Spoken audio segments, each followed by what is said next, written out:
Chapter 3, A Corruption Underneath. Ariel was dragged before the tall iron throne, her wrists bound tightly in chains. Her eyes scanned the chamber, a grim and foreboding place. Two towering spires flanked the throne, their shadowy staircases spiraling upward to a high viewing gallery. Within the gallery, 4 figures stood motionless, draped in crimson robes, their faces hidden behind intricately designed masks. The king sat on the iron throne with a hand resting beneath his chin, his posture seemingly relaxed, but his gaze burned with intensity. Beneath the grated floor, darkness swirled, a deep abyss that seemed alive with menace. The silence was broken by the hunter who had brought her here.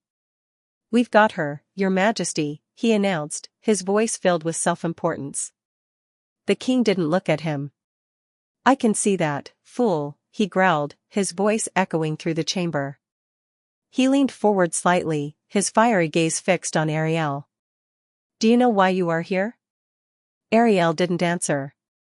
She knew all too well why she was here, but she refused to give him the satisfaction. The silence stretched until the king's patience wore thin. "Speak," he thundered, his voice rattling the iron chandelier above. Before she could respond, the hunter jabbed his fist into her stomach. She doubled over with a gasp. "You will address His Majesty properly, beast," the hunter spat. The king raised a hand, his expression darkening. "Enough," he barked. The hunter froze, fear flickering in his eyes. "You dare strike her without my permission?" the king said, his voice cold. "Leave us. Wait at the palace gates, and we shall discuss your promotion later. For now, begone, before I change my mind." The hunter stammered out a response, bowing clumsily as he backed out of the room. The king's attention returned to Ariel. A strange grin curled his lips, equal parts amusement and sorrow. "Do you realize the weight of what you have done?" he asked softly. Then, almost tenderly, he added, "My daughter. I'm sorry." Fury flashed in Ariel's eyes. "You are not my father," she shouted, her voice cracking with emotion. The king flinched as if struck. For a brief moment, his regal mask slipped, revealing genuine pain. "But wasn't it I who raised you these past 43 years? Ariel shook her head, her voice trembling with rage. "No father would force his child to bear the sins of his ancestors. No father would," her voice broke. "No father would chain his own child like an animal." The king sighed deeply, the weight of his sorrow visible on his face. "How many times must I explain this to you? There is no other way. I gave you the best life I could, didn't I? You were such a joyous child once, but now, you are a broken reflection of what you were." Her voice was sharp, cutting through his words. "You still believe this is the only way? What about the Dunedags? If the legends are true..." "Enough." The king's roar silenced her. A commotion stirred beyond the chamber door. A muffled shout from the hunter rang out, "Hey, you there! You're not supposed to be round here." The heavy door creaked open, and the hunter stumbled in, dragging a young woman by the arm. "I found her sneaking around outside, my lord. What should we do with her?" The king rose slightly from his seat, peering down at the intruder. "What is your business here, young lady?" The woman wrenched free of the hunter's grip and brushed dust from her cloak as if offended by the very touch. She raised her head, meeting the king's gaze. "My name is Versailles de Coin. I came to the palace because I'm curious about this prisoner. I'm the daughter of Blake, the local blacksmith." "A blacksmith's daughter?" the king said, his tone softening with recognition. "Ah, yes, Blake. I still grieve for your mother's passing. May Ramsay guide her soul to the beyond. But tell me, why are you curious about the prisoner of the city?" Versailles hesitated, then pressed on. "Well, my lord, it's possible she has news of my mother, news from beyond the barrier. I couldn't bear not knowing." The king's expression hardened. "What nonsense is this? You think this creature knows of your mother? What happened to her was an accident. The idea that she was spirited away is baseless rumor. But I heard a voice that night, Versailles insisted. A voice I've never heard before or since. I believe it was a magical creature. The king let out a bark of laughter. Ridiculous. A magical beast not only crossing the barrier but skulking through the city unnoticed? Impossible. You disrupt this court with triviality. I should toss you into the street for such folly. He paused, curiosity creeping into his voice. And yet, I admit, the claim intrigues me. What did you hear? The sound was deep, Versailles said, her voice steady now. The floor trembled as if under the weight of something massive. And there was a clattering, like coins scattering across stone. Ariel, shackled nearby, looked up sharply. Describe this sound more precisely, she demanded, her voice urgent. Versailles hesitated. I suppose it was more like a deep horn blast, followed by a series of clicks and shifting tones. The king's head tilted, his eyes narrowing. Before he could speak, Ariel shouted, Father, you've seen the texts. You know what she describes. The king's face darkened. In no way could this woman have encountered a Dunadog. We've sent search parties for decades, hunters in groups of 20 or more, and found no trace. For one to slip into the city unseen is unthinkable. Father, don't be so quick to dismiss this.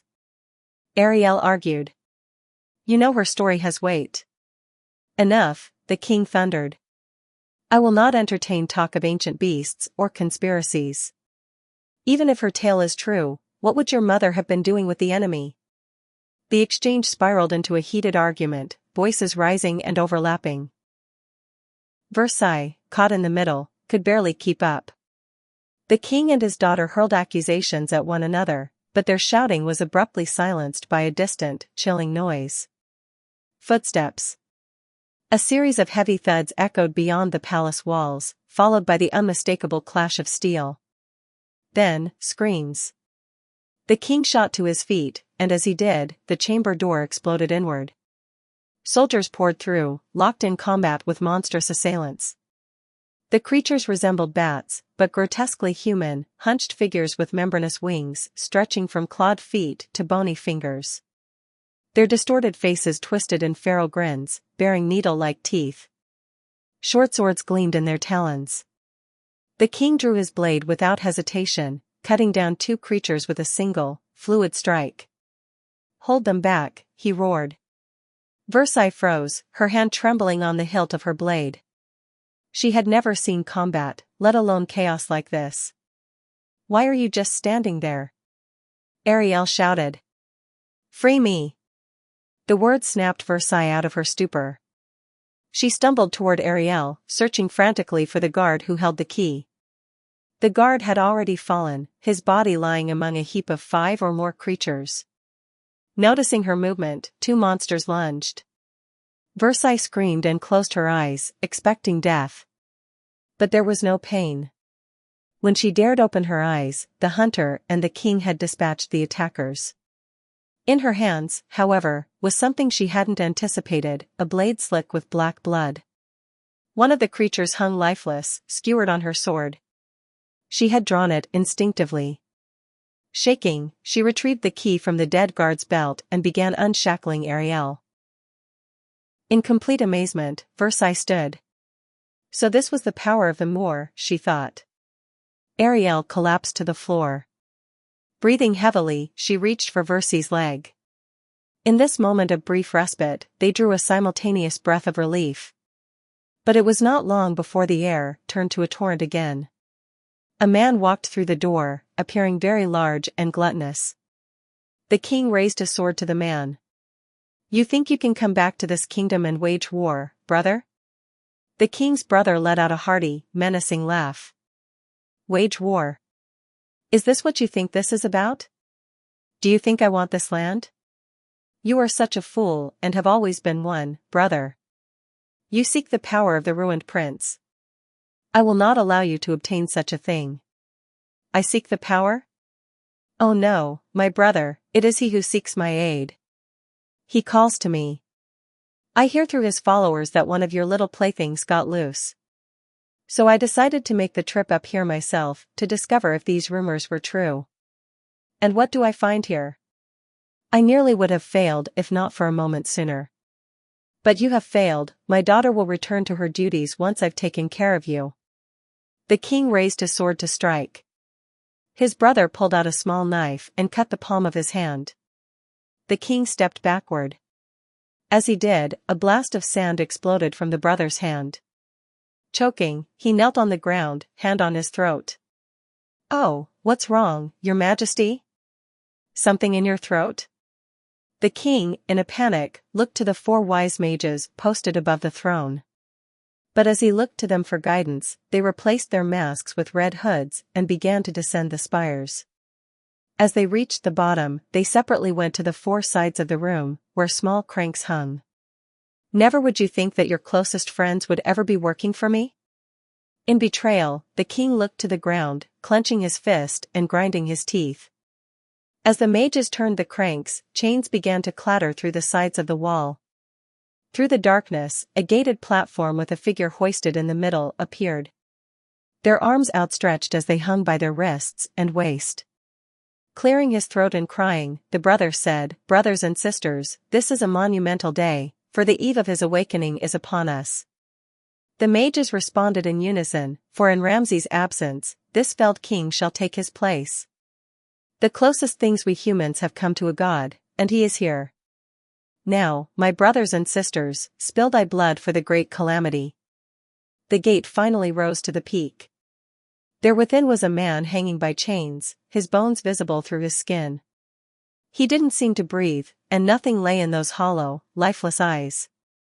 The room was cloaked in silence. The mages came forward, pulling daggers from their robes. They placed the blades firmly into their left sides and knelt in prayer. As if like a stream of water, their blood began making its way toward the corpse. In his eye came a light of the living. His mouth gaped, and he began to howl. A horrendous sound permeated the Capitol walls. As if a man were seeing his death, he screamed, pure terror in that voice. And then, as suddenly, it stopped. His head buried in his chest. He became limp. The brother laughed and clapped his hands joyously. But quickly, he turned to a face of professionalism. He used his blade to make a small cut in his left arm, the lock of the gate lit in a bright flame. The sound of scorching metal filled the room. And then a clatter as the lock fell from the gate. Slowly, the gate door opened, and the man was seemingly filled with life anew. "Oh, how I've waited for this, my great king, no, the true god of this and all lands. Grendelmore, your true name, hear me." At this, the corpse shuffled. Then, violently shaking in the chains that held him up, he looked directly at the king's brother. "Say thy name?" "I am Armor Kingston. I am for your great nephew from quite a ways down the line." "I, nephew," his voice was slow and raspy, seemingly taking all his energy for a single word. At this, the king fell to the floor. He was still holding his throat, his face turning blue. "And who is he?" "Why, my lord, that would be another of your nephews. He's done locking you up for his 85 years in this land he has." "How long?" The brother shuddered for a moment. Thinking about the ancient text, he tried to figure it out. "Why, my king, it has been for over 4 millennia." As if waiting for a lash of anger, the brother turned his face from Grendelmore. "I see," Grendelmore responded in a soft tone. As the brother and Grendelmore were speaking, Ariel grasped onto Versi's leg. Looking up at her, a voice came, "Can you hear me, blacksmith?" There's no need to speak aloud. Within her head, she responded, "Yes, I can hear you." "What is this?" "I can explain it later, but right now, I need you to bite me." "Bite you? What do you mean?" "We need to discuss this later. Just bite my flesh and swallow the piece. Here, take my arm." Offering up her arm to Versi, Ariel gave a nod of acknowledgement. So this wasn't just a figment of Versi's imagination. They were speaking through each other's minds.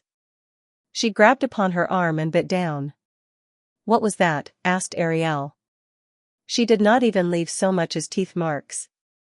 Well, I'm sorry, I've never done this before.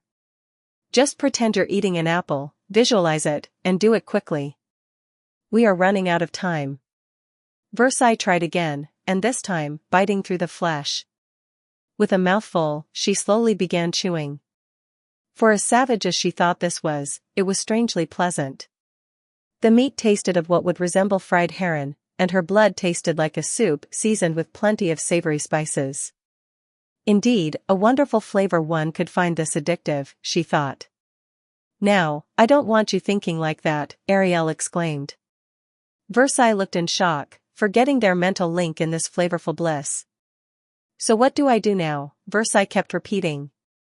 Ariel placed her hands to her ears as if it were a siren.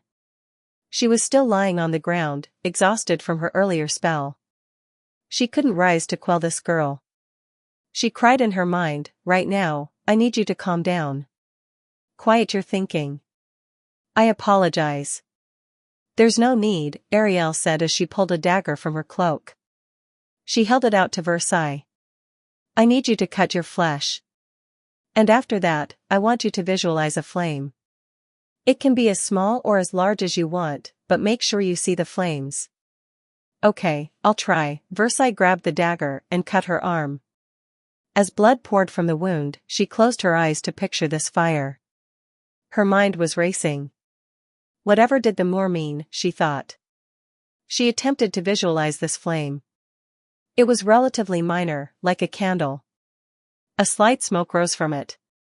She thought it was beautiful how it danced back and forth, seemingly with no pattern. She could feel the soft, warm yellow light coming from the flame. And while mesmerized, Ariel told her, now that you see the flame, I need you to open your eyes. As they opened, a flame appeared before her. It sprung from the ground with a violent roar. The king's brother stumbled, falling to his back. As if he were a turtle, he lay there wobbling back and forth, unable to move. And then the flame was extinguished. Grendelmore stared on at Versailles. He looked intrigued. It seems much has changed since I left. His voice becoming more legible, he looked at the chains holding him captive. With a swift motion, he broke through them. He was finally touching the ground. So this is how it feels? For 1,000 years, and finally, I may touch the earth. He attempted to stand, struggling for a few moments. As he reached his feet, he slowly approached the brother. Both Versailles and Ariel looked horrified. Neither of them could make any moves. Grendelmore reached his great-nephew and lifted him to his feet without effort. It pains my heart to see new magic users acting so tricksy. But no matter, in due time, you'll learn. As Grendelmore stated this, the hunter lunged for him. He stuck his sword directly through the chest of Grendelmore. Screaming as if his mind had shattered, he pushed the blade further into the man. The hunter was screaming in fragmented sentences, evil creature will. The fall of the city. Must protect Millie. Grendelmore grabbed the head of the raving hunter. Squeezing firmly, it burst into viscera. His body dropped limp, still clutching the hilt of his sword. The blade gleamed red and melted from within Grendelmore's chest. He pushed the body from his own. And as he did, he simultaneously caught fire. His skin peeled from the flame's intensity. It took a moment for him to suppress the spell. He turned to find Ariel somehow standing, crouched with her arm outstretched. He looked on for a moment in silence. Then, slowly, a laugh roared from his throat. There may be interesting new things yet. For one as yourself, to burn my skin. I applaud you. But I'm also not what I used to be, so maybe this is normal. I suppose the city folk have heard legends of me? His nephew joined him in laughter. Why yes, my king. There are many stories of your evil and corruption. How they don't teach the truth of your wonderful deeds. Grendelmore huffed and said, indeed. But there is much to be done in this world. Quickly, these creatures mean nothing to me. Let us leave. Why yes, my lord. What shall we do? These palace walls are unnecessary. This entire city isn't needed in its current state. How many strong is your army, nephew? We have 3,000 soldiers, most likely finishing up the roundup. The whole city will be at your command in the next few hours. Do you wish me to ask the Legion for something? Yes, I want them to begin burning the city. Leave nothing standing, destroy all the buildings. We have no use for any of them. Are you sure, my lord? I know I came all the way here for you, but... Silence. You awaken me for guidance in this new world, then this is what I must start with.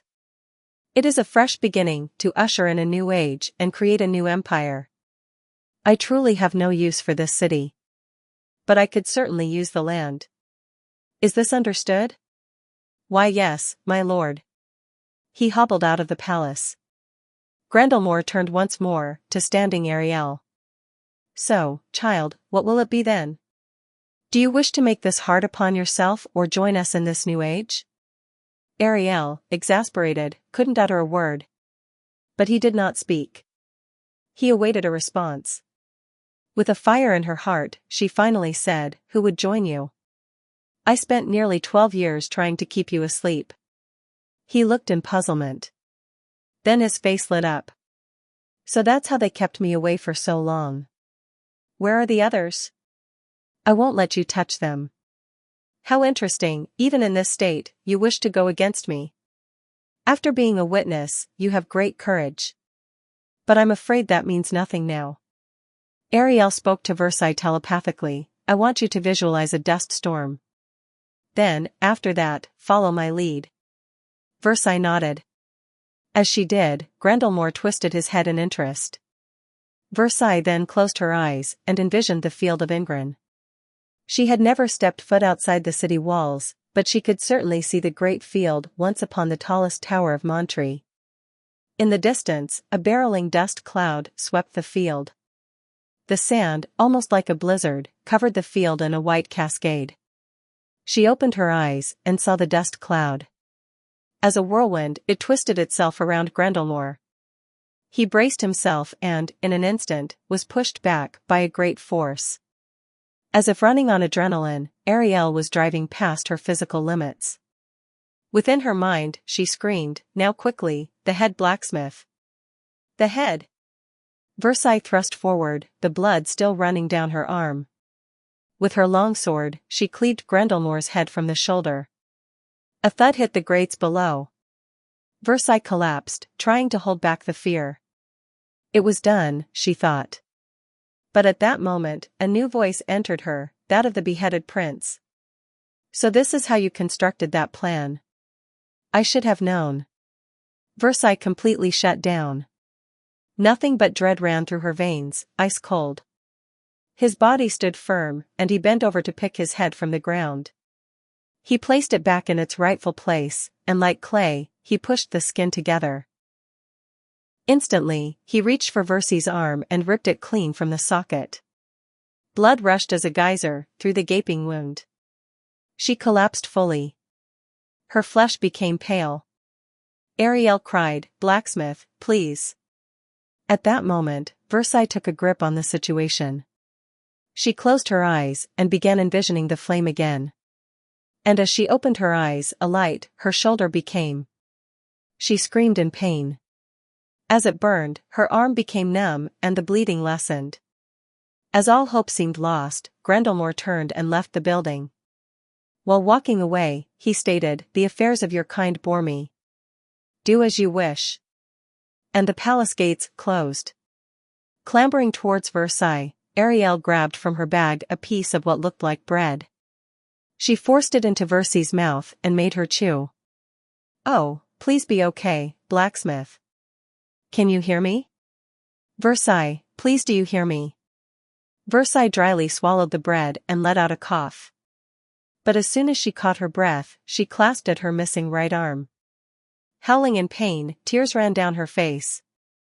"I'm sorry it must be hard now, but I need you to endure. We must leave the city. I don't know why he left us here." Ariel grasped Versailles' hand and helped her to her feet.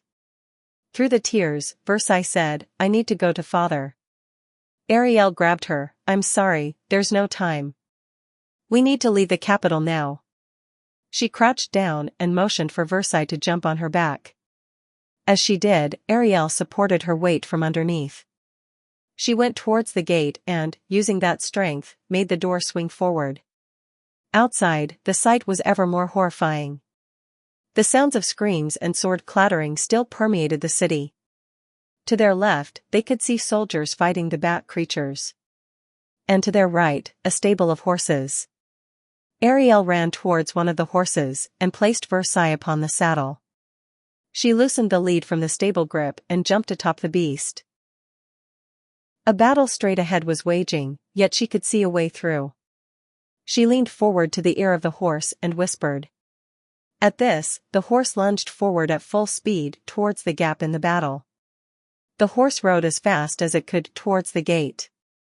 As they reached the entrance, 4 creatures stood, seemingly occupied by the flesh of one of the soldiers.